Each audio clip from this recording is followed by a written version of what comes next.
Hey guys, how's it going? It's Danilo from the King Realty Group of Roller Page. Hope everyone out there is having a great day and hope everyone's ready to enjoy the summer. We are in June now, guys, and actually I'm going to look back and take a look at the May stats. So I know this came a little bit later in the month than maybe you guys are used to, but definitely needed to get it done in the right time frame. So we're going to talk about the May stats, guys, and it's great that we're talking about May because it is now kind of a fair comparison. I'll explain why. So get ready, guys. May stats. Here we go.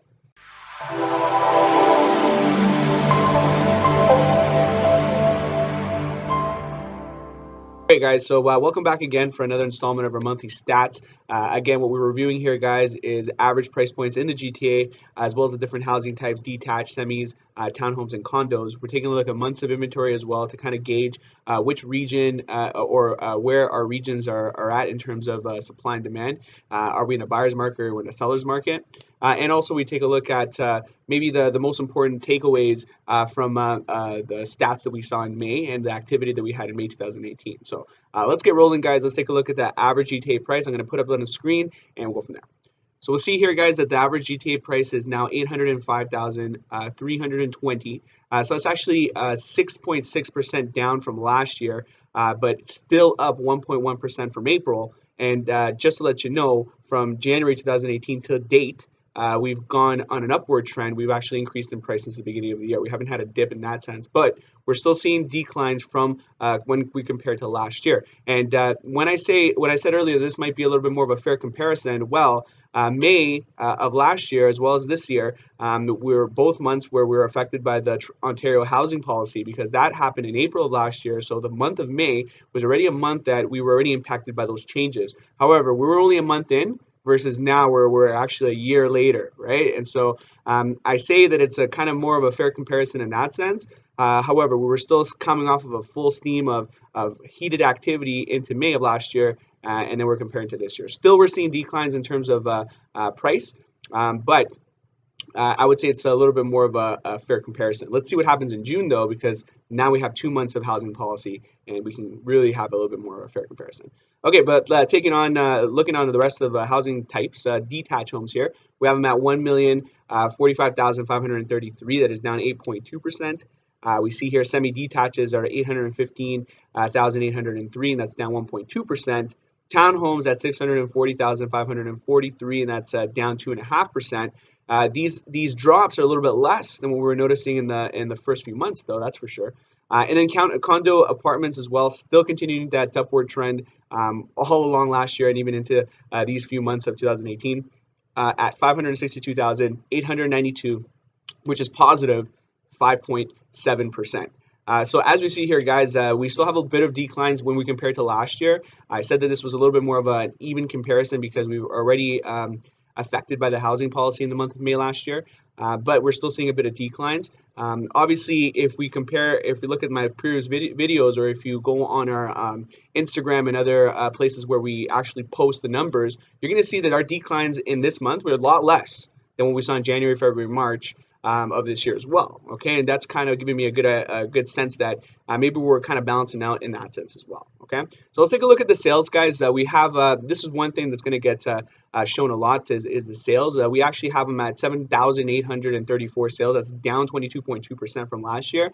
We really like to see a lot more sales in the month of May because it is normally a more active month. It is the spring market, which you're normally seeing a lot more sales. Having a little bit under 8,000 sales is a little bit out of the normal, to be honest. Okay, but what it shows is that some of the buyers out there are still kind of on the fence, and maybe that is a compiling effect, right? We had the housing policies last year in April, and then we had a stress test in January as well that affected people that are applying for traditional mortgages that are 20% down payment or more. Now, what it seems like is that the recovery that we were looking for in the second half of the year is something that we're going to still see, and what we're seeing is that it's taking a little bit longer to recover in terms of where we were at last year and what we're seeing in these numbers. Okay, so let's see what happens in June, guys. That's another fair comparison again because we're affected by the housing policies, and let's see how it goes. We would like to see a little more sales though, for sure, in May. All right, guys, let's take a look at the months of inventory now. The month of inventory, what that does is it gives us a gauge of whether we're in a buyer or a seller market. Now, I got to remind you guys, we're looking at huge geographical areas. So when I say Durham, there's a few cities in there, right? There's Pickering, there's Ajax, there's Whitby, there's Oshawa, there's a few others. And even in York region, we have, Newmarket, Aurora, we have Stouffville, we have Markham. All those areas are big geographical areas. When I say, oh, this area is technically a seller's market, it could be true for certain pockets, but not all. Okay, so I want to say that as a preface before I start this. Now let's take a look at Toronto months of inventory. So we see here we have it at 1.62 months of inventory.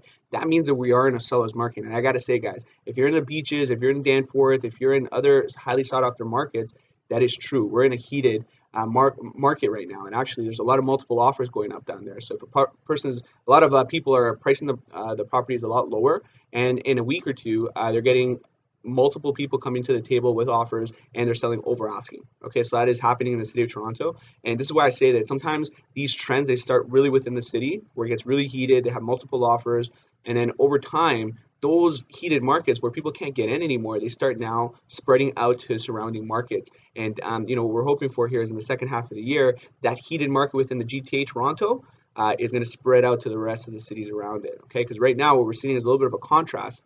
And I'll explain in a sec. So let's take a look at Durham anyways. We have 2.65 months of inventory. So it's a little bit more than what we had last year. What I'm seeing in Durham is that that's the case, right? So there's a lot more competition. People are getting really picky here as buyers because they have 30 houses to look at that are comparable to the one that they're looking for, and so they're able to, you know what I mean? They're able to skip over a lot of properties that aren't giving them what they want and really go for the one that they do want. Still though, if you play your cards right and you price things right, you should be able to get a sale in Durham as well. So 2.65 months of inventory. In Peel region, guys, we have 2.20 months of inventory, 2.2 months of inventory. In the same sort of deal, we're outside of the city of Toronto, and so there's a lot more listings, a lot more competition, a lot more things for buyers to see, and buyers are staying on the fence because when a buyer has too many options, it's almost like they don't know what to do with them. Okay, and I've experienced that with people in the past, so I know that is a thing. When we're looking at York region, you guys, is 5.02 months of inventory. We're creeping up over the 5-month of inventory point out there. Definitely a different market, and a lot of those properties that were listed for 1.2, 1.3 last year are all kind of like at $800,000, $900,000. It's a big difference in price. And so if you're going out there to buy property for whatever reason, you want to be there because that's where you live, that's where your work is, or you're moving from one area to there, now might be a good time. You're definitely spending a lot less money than people spent even a year or two ago. Okay, so that's an opportunity for a buyer. Still, opportunities for investors as well out there across the region because of the fact that there is a lot of competition. So now you can go out there, put negotiated offers, put low balls, and they're being entertained actually by people. So that might be an opportunity for a lot of you guys out there. So that's the month of inventory, guys. And what we're going to move on to now is basically just the takeaways from the May stat numbers. Okay, so there's a few things we want to talk about. So one of them is, what I said earlier, May 2017 to May 2018 is a little bit more of a fair comparison. The reason I say that is because both months were affected by the housing policy. Obviously, May of last year, there were just 1 month since the actual policies were put in place. So it was still fresh, and maybe not everybody was kind of reacting to those changes yet. I'd like to see what happens in June when we compare June to last year as well and see if how those numbers stack up. Another thing as well is that including this month, from the beginning of the year, January 2018, we're still on an upward trend. We actually had a 1.1 increase in prices from April to May, and we've had a similar increase all the way from January. So the average price point then was 737, and now we have it at 805, right? So it has gone up. The other thing I was talking about a little bit earlier is Toronto listings are heating up, guys. Sought after properties are actually getting multiple offers, just like they were experiencing a year or two ago. And like I said before, when we have that heated activity within the city, it normally spreads out to the surrounding markets. So that's what we're looking for in the second half of this year. Okay. Other thing as well is, this is a great opportunity for investors. I said this just a few seconds ago here, but it is true, right? So when there's a lot more competition, there's a lot more listings on the market, you as a buyer have a lot more power because there's things that you can select from, there's options that you have, there's different things that you can compare to. You can really find that right situation for yourself. And there's a bunch of houses out there that have that basement apartment or have the potential for that basement apartment. You can pick up these properties and rent them both upstairs in the basement. A lot of cash positive opportunities out there in different regions as well, and so those are things that you can kind of look into. Long-term guys, when it comes to investment in real estate here in the GTA, it's 100% a good thing that you're doing, a good buy. All right, you buy today. You want to keep this thing for 10 years, you're going to do well. Okay, you're cash positive today, you will be cash positive 10 years from now. I guarantee that. All right. So those are opportunities. Get in touch with us, 416-624-0135 or info@kingrealty.to if you want to get a list of some properties that are good potential for investment. I do that for my people. I send those lists out every few weeks. Okay. So having said that, there's a couple of things here. So Tribe analysis suggested that homeowners are a little bit hesitant when selling because what they're feeling is that if they sell their home, they have nothing, no alternative thing that for them to move into. It's not really a good time to like sell and then go into a different property.